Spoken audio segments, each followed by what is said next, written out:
Good afternoon. It's the afternoon for me right now. Hello. Here's my presentation, where I'm at right now for assignment 4. So I'm going to walk through a few things that I've got going on in my build toward assignment 6.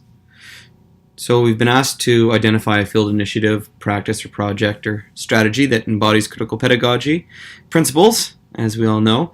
So what I've done is I've found a little early childhood education school in the town of Iqaluit in Nunavut, called Tumikului Sai Pakavik. So that's this right here. That's a couple of words in Inuktitut, which are little footsteps. So we've been asked to look at how this field practice might relate to critical pedagogy. So over the next few minutes here, I'm going to look over critical pedagogy in ECE with a specific focus on Tumikului. I'm going to show you some general information on Tumikului, which is going to come in the form of these two articles up here. And I'm going to look at a couple of media sources, which are these few things over here. I've got a couple formal sources that I'm going over right there to sort of inform what's going on. And actually, no, these are the formal sources, and these are a couple academic sources. So that's how I have my brain split up. And I'm just going to kind of walk through this little Word document here, which is kind of an organization of my brain, and you'll see what's going on for me for assignment 4. So, first of all, Tumikului. So I'm kind of being held together with what Professor Fauvet explained in section 5 here. Critical pedagogy being finding an identity, having a strong identity, being conscious of oppression, finding a voice, and then emancipating yourself and transforming your reality so you're less oppressed. I see a lot of these values, elements in Tumikului Sai Pakavik. Little bit of background on this daycare. So it opened in 2008. It's got a focus on cultural inclusion. It uses an immersion model of Inuktitut for its children. Staff and students alike speak Inuktitut and offer culturally respective programming throughout the day. Students of the daycare experience more success in elementary programming. So that's what Navarna Beveridge states, and I'm going to go into who she is in a few minutes over here in her two articles right there. So the daycare itself illustrates the strength of culturally relevant programming. As Tumikului was getting started, it used feedback from parents to develop its programming. Habits at home were taken into consideration to build the programming at the daycare. And in order for children to attend the daycare, these parents have to be advocates to get them on the list. And as you'll find out later, it's not easy to get on the list, and that kind of demonstrates how important this daycare is for Nunavummiut. Nunavummiut meaning people of Nunavut. The daycare uses direct parental feedback, community, and cultural values to drive the program and decisions. A lot of these pieces are all building toward building that identity. One thing that this project does not do is specifically address critical pedagogy or specifically say that the creators are conscious of oppression. I'm going to talk about how it doesn't overtly say that, but all of the things that the daycare does are demonstrating that the people that are a part of it are on a road to emancipation or on a road to transforming their reality inside this territory. So, who is Navarna Beveridge? Well, she's the founder of Tumikului Sai Pakavik back in 2008. She wrote two sources that I'll be using. One's Investing in Inuktitut, 2011, and another is a substantial case study on the first Inuktitut daycare in Iqaluit, Tumikului Sai Pakavik, 2012. So that's these two articles over here. Navarna Beveridge is a pretty impressive woman. She's currently the director of social policy at the Qikiqtani Inuit Association. Qikiqtani is one of 3 regions in Nunavut. It's the most eastern region. But prior to that, Naverna was the Education Language Policy Analyst with Nunavut Tunavik Incorporated, NTI, an extremely important organization in Nunavut, in charge of the land claim, and was hugely a part of the land claim for the creation of Nunavut itself. Beveridge advised the Department of Education, Nunavut's Education Act. She's been a part of the Official Languages Act.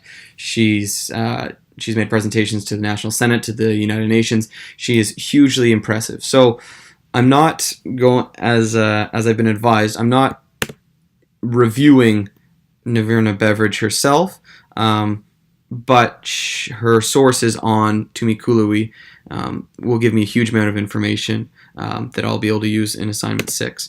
So this right here, we talk a little bit about Tumikuliwi, and I did already before, that it uses the Inuit language and culture and worldview as its focus, that its objective is to reinforce the Inuit identity in a daycare setting.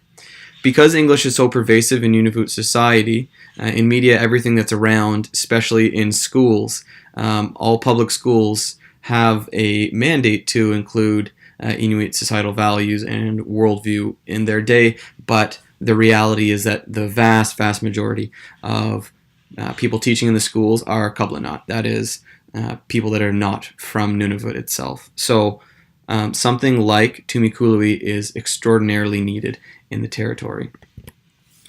I could probably I'll jump to those two sources here for a second.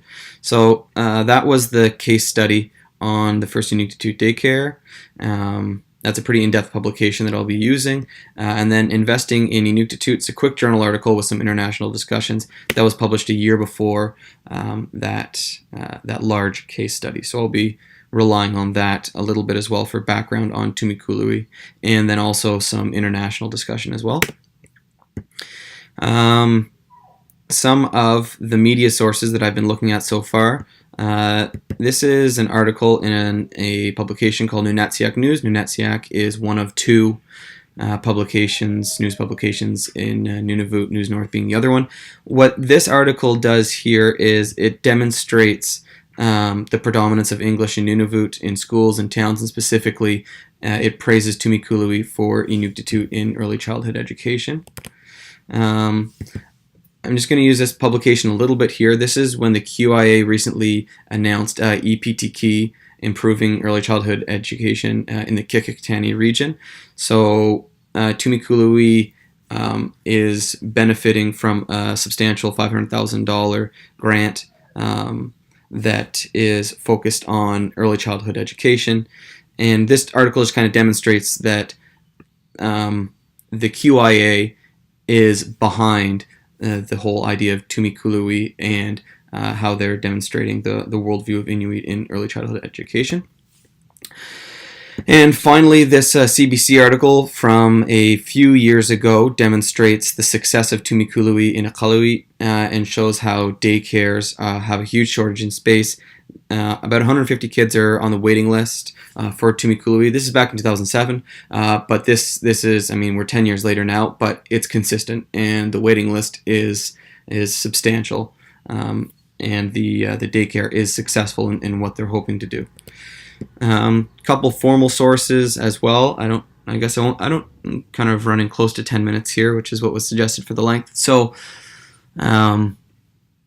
Leanna Katz has a pretty useful article that I'm going to focus on, I think, in Assignment 6.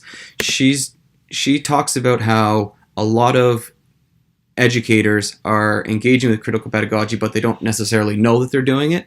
And so I'm going to demonstrate in using this article that although Tumikuliwi are not critical pedagogues specifically, they are using critical pedagogy in their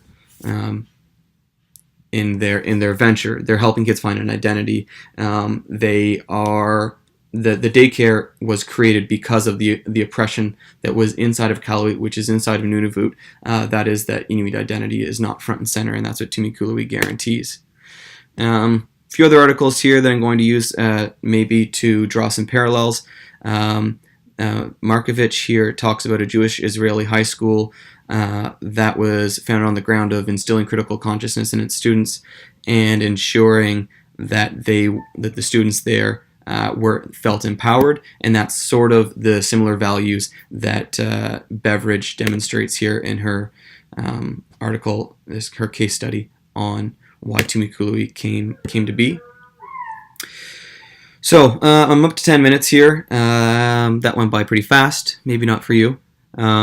So I'm hoping that Tumikului is a pretty good demonstration of critical pedagogy, and I think I'll be able to demonstrate that in assignment 6. This is where I'm at. Hopefully you enjoyed that and it wasn't too arduous for you. Thanks for listening. That's that.